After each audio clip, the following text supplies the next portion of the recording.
CBS News political director and Face the Nation host John Dickerson is with me now from Washington. Thanks so much for being with us, John.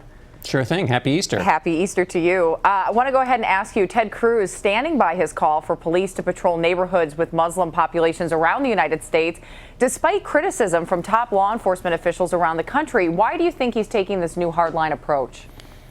I think because he benefits from it in the Republican primary contest. I think there's certainly a market. The first one to test and capture this market has been Donald Trump, who suggested that there be a ban on new Muslim immigration into the United States.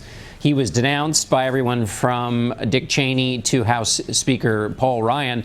And he's got about, depending on the various states, between 60 and 70% of Republican primary and caucus voters supporting him. So the view of the people who are participating, and it's a sliver, but the people who are participating in the primaries and caucuses in the Republican Party is different than the view of the elites in the foreign policy and police portions of the party. So it helps Ted Cruz to have this position.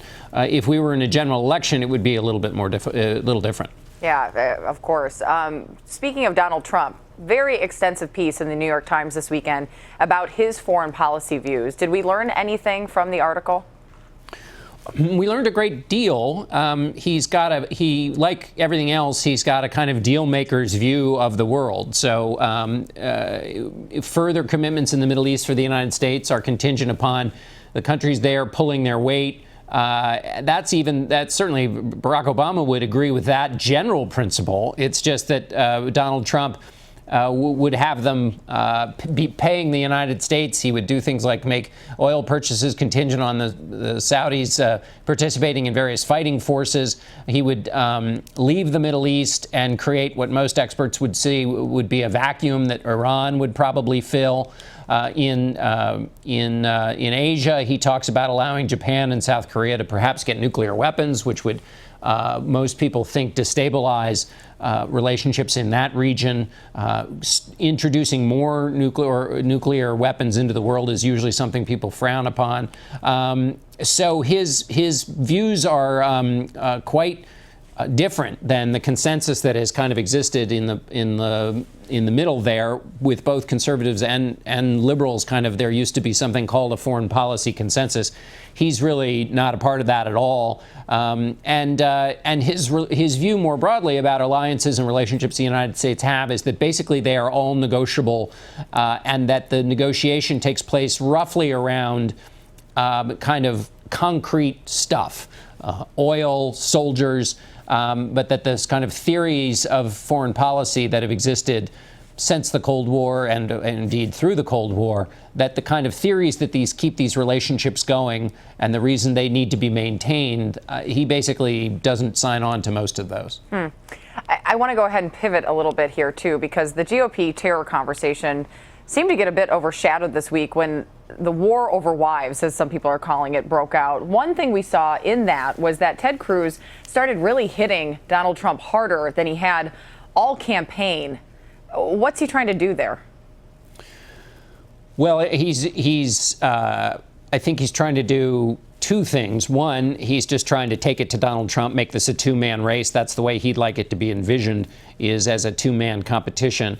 I think also he has cause here. Donald Trump published a picture to his wide and vast audience, an unflattering picture of his wife.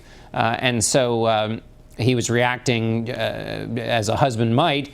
And then I think finally his argument that he's trying to make more broadly is that Donald Trump would be in a general election toxic because of the way he treats women. So I think he was trying to do a lot of things there. I have to ask you, though, it seems like when Jeb Bush and Marco Rubio tried to hit Trump hard in the campaign, it ended up hurting them more than it hurt Trump. Could we see the same thing here now with Ted Cruz? Sure, absolutely. Donald Trump in the Republican contest has changed the way the ball bounces in politics. And so under the old-fashioned and traditional rules, you might think that taking on an opponent's wife, and this was, to unfortunately go over this ground again, Donald Trump was responding to something from an anti-Trump super PAC, which has no affiliation, known or otherwise, to the Cruz campaign. but nevertheless, he took it as an opportunity to then attack Ted Cruz directly. This is it could be. We really don't know how it's all going to work out. We also have a slightly different dynamic in the race, which is when Jeb Bush and Marco Rubio and others took on Donald Trump. It was a multi-candidate field. The field's now narrowed down to 3 people. So it may work a little bit differently in the present case. Yeah, we'll have to see how it shakes out.